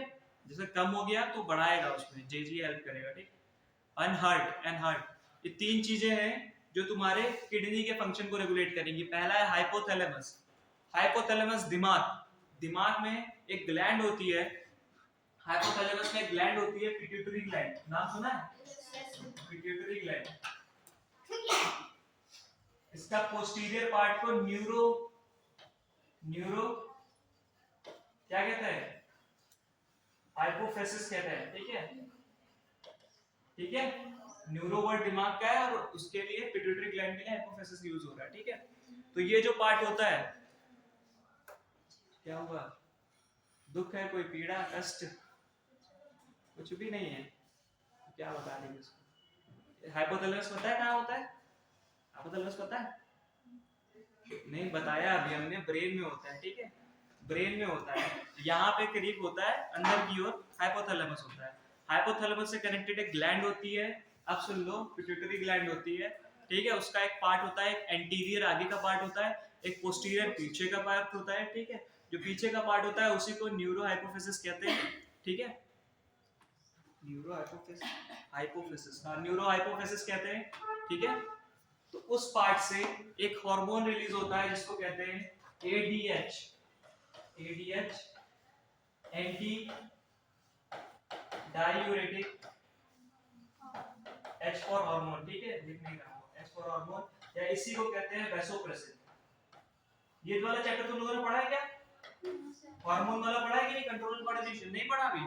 तो अभी बस इतना सा ध्यान रख लो कि हाइपोथैलेमस तुम्हारे ब्रेन में एक पार्ट होता है, उसमें उससे रिलेटेड एक ग्लैंड होती है पिट्यूटरी ग्लैंड, ठीक है। वो क्या करती है, एक हार्मोन रिलीज करती है जिसको ADH कहते हैं, एंटी डायूरेटिक हार्मोन, ठीक है, या उसी का दूसरा नाम वैसोप्रेसिन है, ठीक है। इसके अलावा ये एक हार्मोन रिलीज करती है पिट्यूटरी, जो पीछे का पार्ट होता है न्यूरो हाइपोफिसिस, क्या नाम होता है उसका? ऑक्सीटोसिन, ठीक है। ऑक्सीटोसिन और वैसोप्रेसिन, ऑक्सीटोसिन को लव हार्मोन भी कहते हैं, उसको हटा दो, वैसोप्रेसिन पे आ जाओ। वैसोप्रेसिन का काम क्या है? एंटी डायूरेटिक हार्मोन है, मतलब जब तुम्हारा यूरिन कम हो जाएगा तो उसको बढ़ाने का काम करेगा, ठीक है। उसमें क्या करेगा? मैक्सिमम रीअब्जॉर्प्शन कर लेगा वाटर का। अभी चलो लिखो, बताते हैं किस तरीके से? ऑस्मो रिसेप्टर, ऑस्मो रिसेप्टर एक वर्ड है ऑस्मो रिसेप्टर। अब इसका मतलब बताओ मैं। ऑस्मो, ऑस्मोलैरिटी पढ़ा, ऑस्मोलैरिटी समझ में आया। अब ऑस्मो रिसेप्टर मतलब क्या होगा?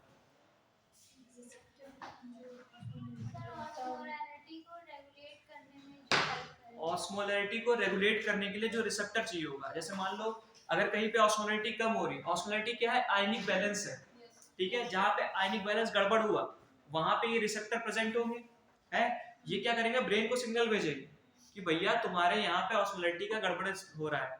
और मेन काम ऑस्मोलैरिटी का ही तुम लोगों ने देखा, हर जगह ऑस्मोलैरिटी मेंटेन करते हुए चल रहे हैं।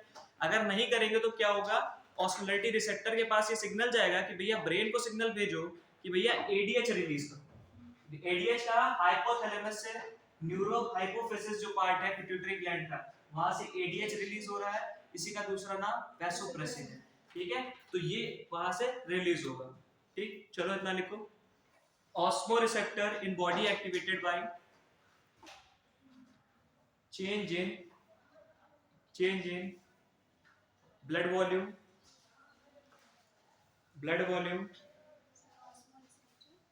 osmoreceptor in body activated by change in blood volume and ionic concentration.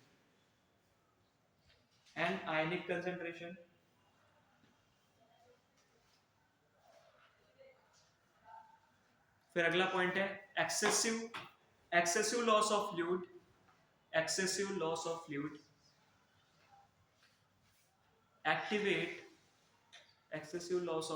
activate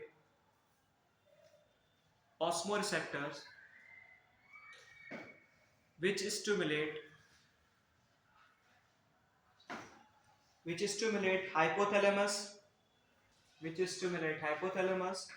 to release ADH, bracket में एंटी डायूरेटिक हार्मोन,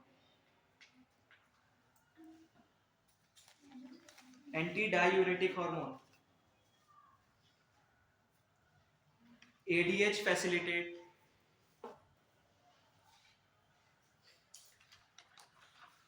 अगला पॉइंट है ये, ADH facilitate water reabsorption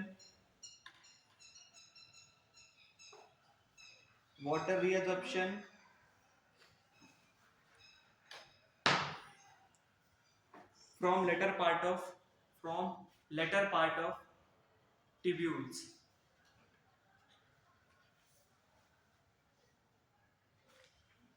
and prevent diuresis, diuresis.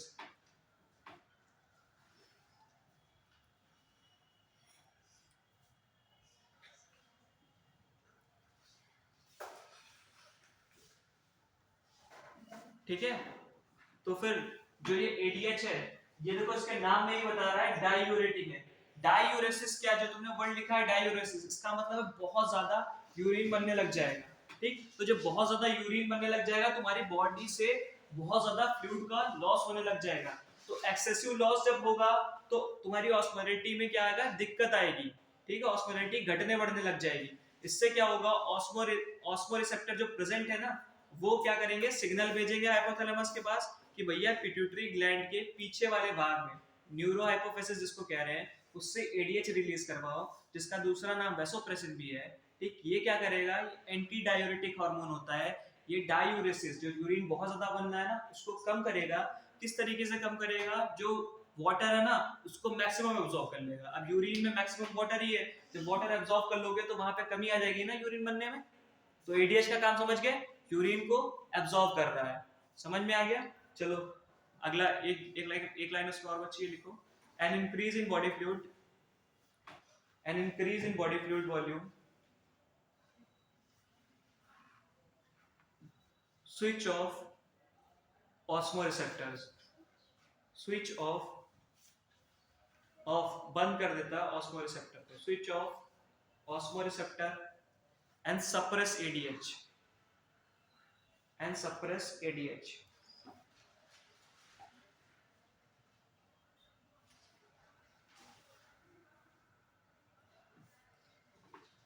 ADH to complete feedback, to complete feedback. फिर अगला point, ADH can act as vasoconstrictor, ADH act as VASO constrictor।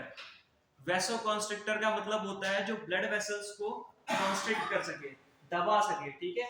इससे क्या होगा, जब देखो एक पाइप होती है उससे पानी बह रहा है, ठीक है, उसको जब दबा दोगे ना प्रेशर बढ़ जाता है एकदम से, है नहीं। तो सेम काम यहाँ पे यही कर रहा है कि वो जो है ब्लड वेसल्स को दबा देगा, जिससे क्या होगा तुम्हारा ब्लड फ्लो बढ़ जाएगा।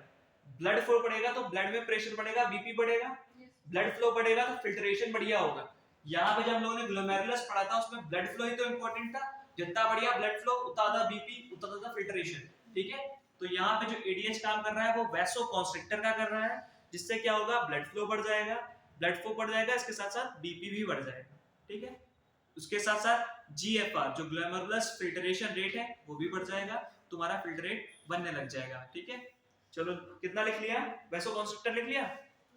उसके बाद लिखो इंक्रीज बीपी, बीपी है blood pressure, thereby GFR glomerulus filtration rate, ठीक है। अगला, अगली हेडिंग डालो, increase BP thereby GFR glomerulus filtration rate.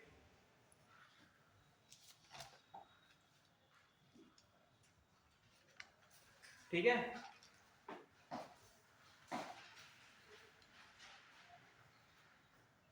जेजी सेल्स जक्स्टा ग्लोमेरुलस अपरेटस पढ़ा था तुम लोगों ने, पढ़ा था, ठीक है। तो तुम्हारा जो जक्स्टा ग्लोमेरुलस अपरेटस था, ठीक है, उसमें जेजी सेल्स होते थे, इसके सेल्स होंगे उनको जेजी सेल्स कहा जाएगा। जक्स्टा ग्लोमेरुलस अपरेटस के कुछ सेल्स होंगे जिनको जक्स्टा ग्लोमेरुलस सेल्स कहा जाएगा, ठीक है। तो जो जेजी सेल्स है ना वो एक्टिवेट कब होंगे, एक्टिवेट जब तुम्हारा यूरिन कम बनना होगा या क्या फिल्ट्रेशन कम हो रहा होगा, तो ये सेल्स एक्टिवेट कर दिए जाएंगे। ये पता तो है ना, जहां फिल्ट्रेशन हो रहा था ग्लोमेरुलस के जस्ट ऊपर प्रेजेंट था ये वाला पार्ट, तो जब तुम्हारा जीएफआर गिर जाएगा, जीएफआर गिर जाएगा, जो फिल्ट्रेशन है वो कम हो जाएगा, तो ये एक्टिवेट हो जाएंगे। इतना क्लियर है, ये एक्टिवेट हो जाएंगे तो फाइनली ये क्या करेंगे, रेनिन रिलीज कर देते हैं। ये लिखा था तुम लोगों ने कल, रेनिन इसको रिलीज कर रहे थे, रेनिन एक हार्मोन है उसको रिलीज कर रहे थे। ये किस पे काम करेगा, ये तुम्हारे लंग्स में, तुम्हारे लीवर में सॉरी, एंजियो टेंसिनोजेन ये प्रेजेंट होता है, एंजियो टेंसिनोजेन। एंजियो टेंसिनोजेन ये नाम याद रखना, इसी के बेसिस पे इसका नाम है जो अभी प्रोसेस तुम पढ़ने वाले हो। रेनिन एंजियो टेंसिनोजेन पे एक्ट करेगा, बनाएगा क्या, एंजियोटेंसिन फर्स्ट, ठीक है। फिर सिमिलरली ये फिर से स्टार्ट करेगा और एंजियोटेंसिन 1 से बना देगा एंजियोटेंसिन 2, ठीक है। अभी पहले इसका काम सेम एडीएच वाला है, सेम एडीएच वाला काम जो एंटी डायरेटिक हार्मोन कर रहा था ना, उसमें क्या वाटर एब्जॉर्प्शन कर रहा था, लेकिन वो वाला काम इसका मेन नहीं है। इसका काम है वैसोकॉन्स्ट्रिक्टर वाला में, ये ब्लड वेसल्स को ये भी दबाएगा ताकि जो बीपी है वो बढ़ा सके, जिससे तुम्हारा जीएफआर बढ़ सके, ठीक है। तो यहाँ पे ध्यान रखने वाली क्या बात है, तुम्हारा फिल्ट्रेशन नहीं हो पा रहा है, फिल्ट्रेशन नहीं हो पा रहा तो दिक्कत है ना, दिक्कत है। तो जब फिल्ट्रेशन नहीं हो पाएगा तो जेजीए सेल्स जो जक्स्टा ग्लोमेरुलस अपरेटस है वो वहीं ग्लोमेरुलस के जस्ट ऊपर प्रेजेंट होता है, ये बताया था मैंने कल, ठीक। तो जेजी सेल्स को ये मैसेज आएगा कि भैया फिल्ट्रेशन नहीं हो पा रहा, ये जेजी सेल्स को बताएगा, ये रेनिन को रिलीज कर देंगे। रेनिन क्या करेगा, ये एंजियोटेंसिनोजेन तुम्हारी बॉडी में प्रेजेंट होता है लीवर में, ठीक है। तो वहां पे ये जाएगा, इस पे एक्ट करेगा, इसको कन्वर्ट करेगा एंजियोटेंसिन में 1 में, फिर वो फाइनली कन्वर्ट हो जाएगा एंजियोटेंसिन 2 में। ये क्या होता है, वैसोकॉन्स्ट्रिक्टर, नाम से ही पता चला कॉन्स्ट्रिक्ट कर रहा है, कॉन्स्ट्रिक्ट कर रहा है, उसको पाइप को दबा रहा है, ट्यूब्यूल को दबाएगा, प्रेशर बढ़ाएगा, ब्लड प्रेशर बढ़ेगा तो ब्लड जल्दी से फ्लो होगा, जल्दी से फ्लो होगा तो इसका मतलब फ्लो बढ़ जाएगा, फ्लो बढ़ेगा, जब ज्यादा ब्लड आएगा तो फिल्टर भी तो ज्यादा होगा। तो एंजियोटेंसिन 2 का काम समझ गया, समझ गया ना। चलो लिखो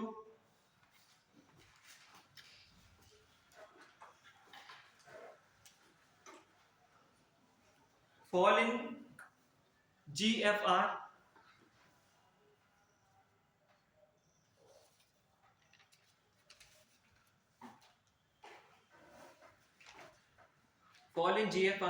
can activate JG cells, juxtaglomerular cells, ठीक है, to release renin, which convert short में लिख लेना angiotensinogen in blood to angiotensin.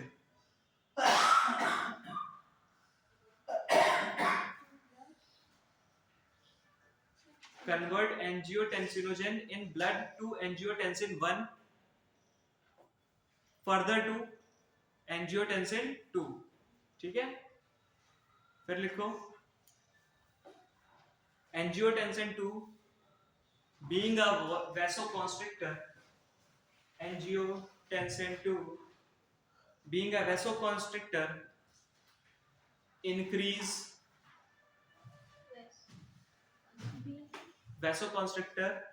increase glomerulus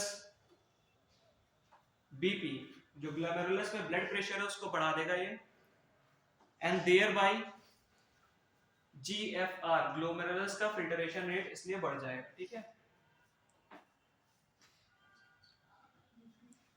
अब देखो तुम्हारी जो किडनी होती है, इसके ऊपर एक ग्लैंड प्रेजेंट होती है, नाम पता है इसका क्या है? एड्रिनल ग्लैंड प्रेजेंट होती है, ठीक है। तो एड्रिनल ग्लैंड प्रेजेंट होती है जो किडनी के ऊपर, थोड़ी किडनी गलती बन गई है, कोई बात नहीं, उसके ऊपर ध्यान रखो लोकेशन क्या है एड्रिनल ग्लैंड की, ठीक। तो जो ये एंजियोटेंसिन 2 रिलीज हुआ है ना, ये क्या करता है, एड्रिनल कॉर्टेक्स से, ऊपर वाली ग्लैंड है उसका एक रीजन होता है कॉर्टेक्स, वहां से क्या रिलीज करा देगा, तुम्हारा एल्डोस्टेरोन हार्मोन को। ये तुम टेंशन मत लो, अगर तुम्हें नहीं याद हो रहा है तो अगले चैप्टर जब तुम पढ़ोगे तुम्हें सब समझ में आ जाएगा। अभी तुम्हें थोड़ा सा ध्यान देना है कि वो क्या है, ठीक है, अभी के लिए याद करो, बाकी फिर समझ में आ जाएगा, ठीक। तो एड्रिनल ग्लैंड है, वहां का हार्मोन है एल्डोस्टेरोन, वहां पे क्या काम कर रहा है, जो एंजियोटेंसिन 2 बना हुआ है, ठीक है, समझ में आ गया, इतना समझ में आ गया, उसको रिलीज करवा रहा है। एल्डोस्टेरोन का काम देखो क्या है, जो तुमने डीसीटी पार्ट को पढ़ा था ना, कंडीशनल रीअब्जॉर्प्शन कर रहा था, पीछे घूम के देखो किसका कंडीशनल रीअब्जॉर्प्शन कर रहा था,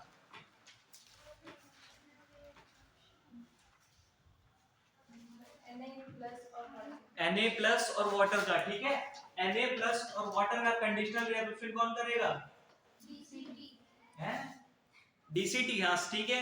और किसके कारण हो रहा है, कंडीशनल, कंडीशन क्या होगी कि भैया जीएफआर घट गया है, इसके लिए एल्डोस्टेरोन मंगाओ, एल्डोस्टेरोन, ठीक है। एल्डोस्टेरोन कहां से आ रहा है, भैया एंजियोटेंसिन बनाओ, ठीक है, इससे एल्डोस्टेरोन बनाया, एल्डोस्टेरोन ने कंडीशनल रिएब्जॉर्प्शन कराया, जिससे तुम्हारा जीएफआर बढ़ेगा, ठीक है, समझ में आया। वो कंडीशनल रिएब्जॉर्प्शन काहे हो रहा है, इसके कारण, एल्डोस्टेरोन के कारण, क्लियर है क्या, इतना सदमे में नहीं जाना है। वो जो कंडीशनल एब्जॉर्प्शन बताया गया था उसका बस मैं रीजन बता रहा हूं कि एल्डोस्टेरोन वहां पे कंडीशनल रिएब्जॉर्प्शन कर रहा है, ठीक है, ओके, चलो लिखो angiotensin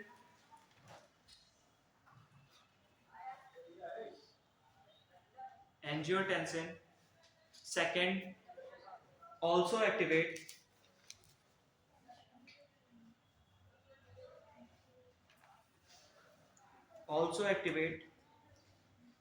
adrenal cortex to release aldosterone, underline कर लेना aldosterone को, aldosterone which reabsorb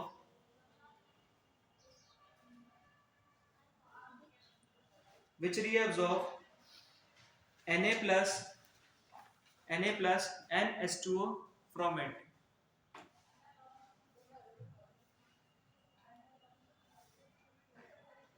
last line लिखो इसकी, लास्ट पॉइंट है, this mechanism known as renin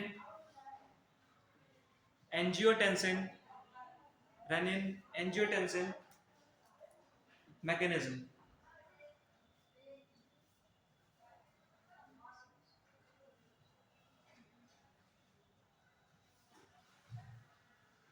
ठीक है, अब जल्दी से देखो, इसके जस्ट अपोजिट हार्ट भी तो काम कर रहा है ना यूरिन फॉर्मेशन के कंसंट्रेशन या फिल्ट्रेशन में। ठीक है, हार्ट देखो क्या काम कर रहा है। हार्ट का एक फैक्टर होता है एएनएफ, हार्ट में एक फैक्टर होता है एएनएफ। एएनएफ होता है आर्टेरियल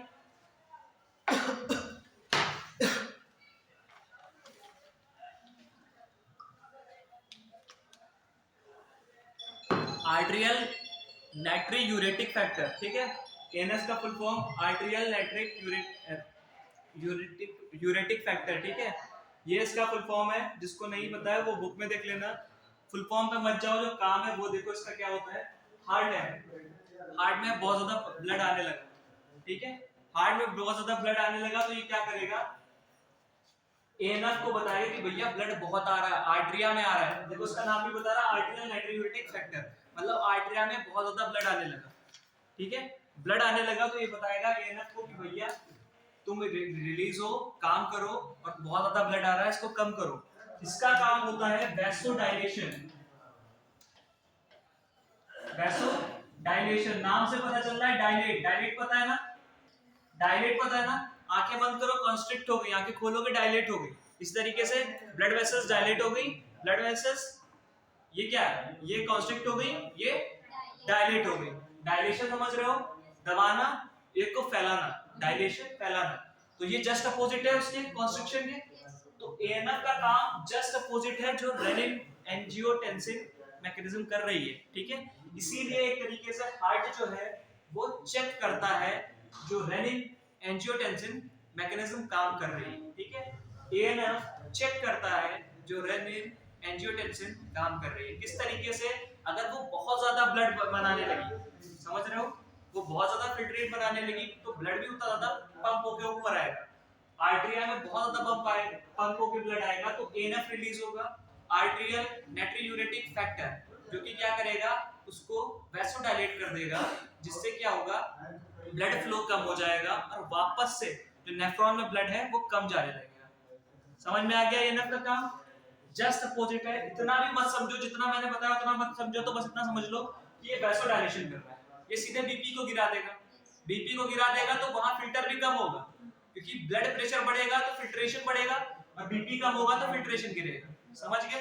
इतना सा काम है एएनएफ का, बस वैसोडाइलेशन याद रखो। ठीक है, अगर तीनों का ओवरऑल तुम देखो ना, तो तीनों में ऊपर वाले दो जो एडीएच है, देखो इधर देखो, उनको मत देखो, एडीएच है, समझ रहे हो, जो दिमाग में हाइपोथैलेमस से रिलीज हो रहा है एडीएच, पिट्यूटरी ग्लैंड से, उसका काम, और रेनिन एंजियोटेंसिन जो काम है वो वैसो कॉन्स्ट्रिक्शन का कर रहे हैं, मतलब वो दबा रहे हैं, बीपी को बढ़ा रहे हैं। समझ रहे हो? उसके जस्ट अपोजिट जो हार्ट में एएनएफ है, आर्टेरियल नाइट्रियूरेटिक फैक्टर, वो वैसो डायलेशन कर रहा है, वो बीपी को गिरा रहा है और ब्लड वेसल्स को बड़ा कर रहा है ताकि उसमें प्रेशर कम हो जाए। ठीक है, तो ये सारे तुम्हारे क्या हैं, क्या है तुम्हारे रेगुलेशन है किडनी के फंक्शन की। ठीक, किस तरीके से रेगुलेट हो रही है, कि अगर बढ़ेगा तो क्या करेंगे, घटाने के लिए क्या करेंगे। ठीक है, सर इसमें ब्लड कम फ्लो होगा, और क्या, उसमें ब्लड प्रेशर कम कर देगा तो ब्लड उतनी तेजी से नहीं फ्लो होगा, ब्लड उतना ही रहेगा लेकिन उतनी तेजी से नहीं फ्लो होगा, उतनी तेजी से नहीं फ्लो होगा।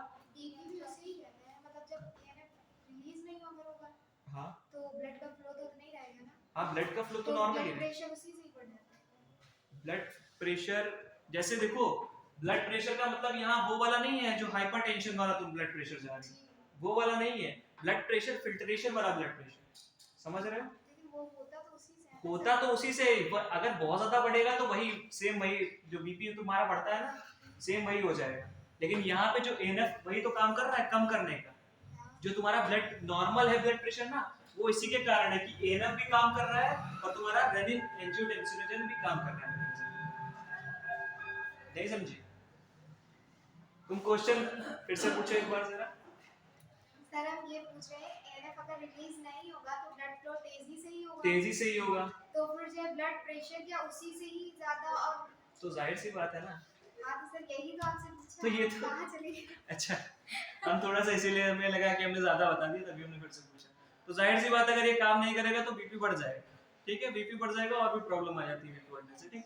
तो बस अगर ये काम नहीं करेगा तो बढ़ेगा ही बीपी, और यही काम चेक करने का कर रहे हैं, बता तो दिया था ये, हमें कंफ्यूज करोगे तो हम क्या कर सकते हैं भाई। सर मैंने आपसे चेक करने के लिए कहा। अच्छा, चेक करने के लिए कहा, तो ऐसे कहो सर चेक कर लीजिए, इस तरीके से कहो।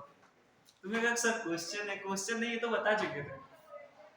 चलो ठीक है, एएनएफ डालो, एएनएफ हेडिंग डालो, ANF arterial natriuretic factor, arterial natriuretic factor.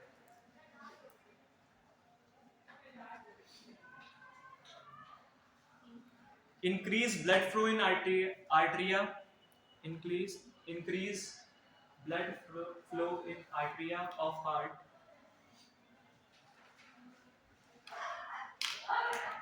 cause release of ANF, cause release of ANF, which cause vasodilation, which cause vasodilation, thereby decrease blood pressure, thereby decrease blood pressure, ठीक है। अगला point लिखो, ANF mechanism, ANF mechanism therefore, ये question भी आ चुका है, जो rennin टेंसिनोजन है ना, उस पे चेक कौन करते हैं, तो एएनएफ चेक करता है उस पे, ठीक है। ANF mechanism therefore act as check on the renin angiotensin mechanism, ठीक है।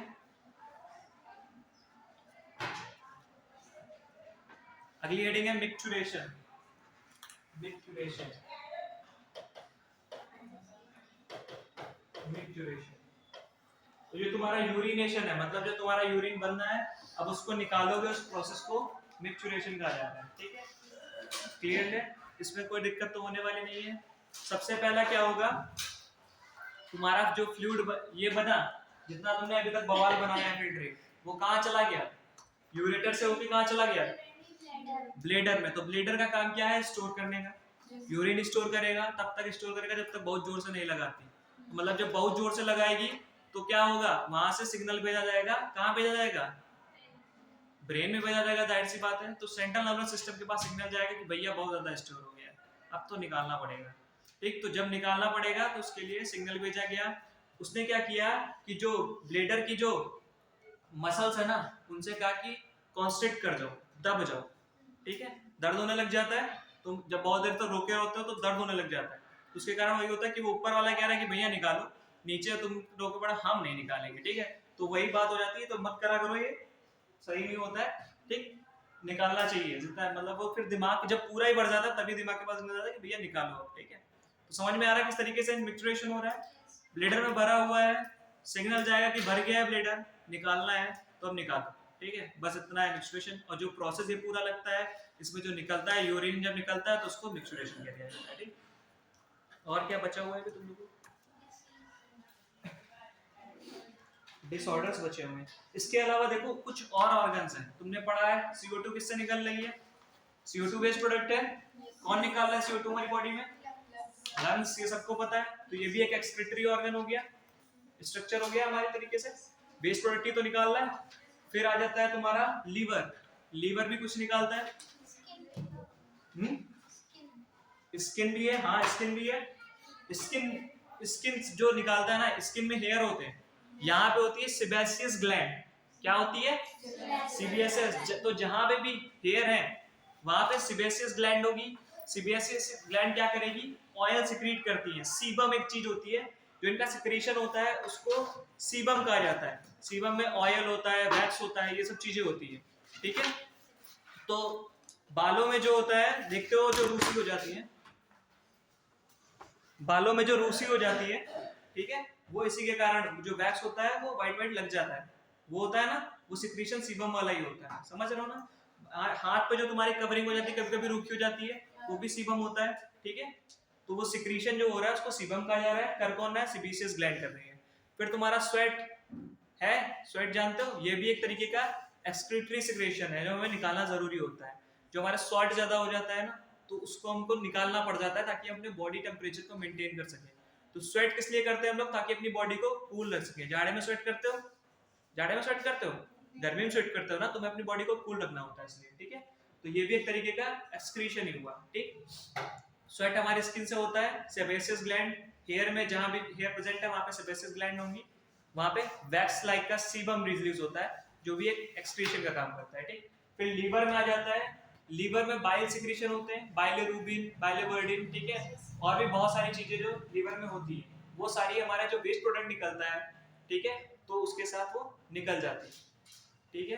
तो पहला हो गया लंग्स, CO2 निकालना है, लीवर बाइलिरुबिन, प्रोटीन, जो भी चीजें हमें नहीं चाहिए वो वेस्ट के थ्रू निकालता है, ठीक। फिर स्वेट ग्लैंड, नमक वाला पानी, ठीक है, चाट के मत देखना, होता है बस, ठीक है। उसके बाद आ जाता है सेबेसियस ग्लैंड, तो वो वैक्स के फॉर्म में अपना वेस्ट प्रोडक्ट निकालते हैं हमारी बॉडी से। तो ये कुछ और ऑर्गन्स है जो एक्सक्रीशन का काम कर रहे हैं अदर देन किडनी, ठीक है। क्लियर है ना इतना सबको? फिर जो हमारा यूरिन निकल रहा है, इसमें एक पॉइंट आ जाता है, एक नोट करने वाला पॉइंट है कि 25 से 30 ग्राम यूरिया निकलती है, ठीक। एक दिन में केवल 25 से 30 ग्राम यूरिया निकलती है। यूरिन कितना निकलता है एक दिन में? एक दिन में यूरिन कितना निकलता है एक इंसान से? प्रैक्टिकली सोच के बताओ कितना। हाँ सही बता, कौन बता रहा? 1 लीटर, राइट सी बात है। 180 तो नहीं पहुंच गए तुम लोग? या 180 पहुंच गए तो जाओ बाथरूम में बैठो जाके, ठीक। तो 1 लीटर ही निकलता है, फिल्ट्रेट बनता है 180 लीटर, ठीक है। तो जो 1 लीटर निकल रहा है उसमें यूरिया कितनी है? 25 से 30 ग्राम बस यूरिया निकलती है, ठीक। तो यूरिन निकल रहा है 25 से 30 ग्राम यूरिया, ये ध्यान रखने वाला पॉइंट है, ये थोड़ा फैक्चुअल क्वेश्चन है तो आ सकता है, इस तरह के क्वेश्चन बहुत पूछता है, ठीक है। अब एक डिसऑर्डर्स पे आ जाते हैं। डिसऑर्डर्स पहला, सबसे पहला आता है यूरेमिया। यूरेमिया, अब इसका नाम ही बता रहा है, बस थोड़ा सा बचा है अभी, बस खत्म कर रहे हैं डिसऑर्डर। या चलो अच्छा छोड़ो, खत्म करते हैं, बाद में पढ़ाएंगे, कल इसको डिसऑर्डर बाद में पढ़ाएंगे। सर आया नहीं तो हमें लगे टाइम कितना हो गया। चलो ठीक है, डिसऑर्डर्स अगले लेक्चर में कर लेंगे हम लोग, तब तक इतना रखते हैं। ये गुस्सा हो गई क्या लड़की? इसकी दोस्त ज्यादा देर पढ़ा दिया, हम नहीं पढ़ेंगे, 1-2 मिनट ज्यादा होंगे। हाँ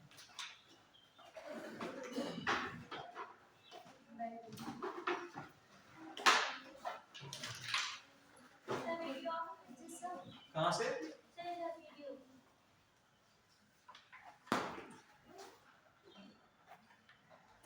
ऑफ नहीं हुआ।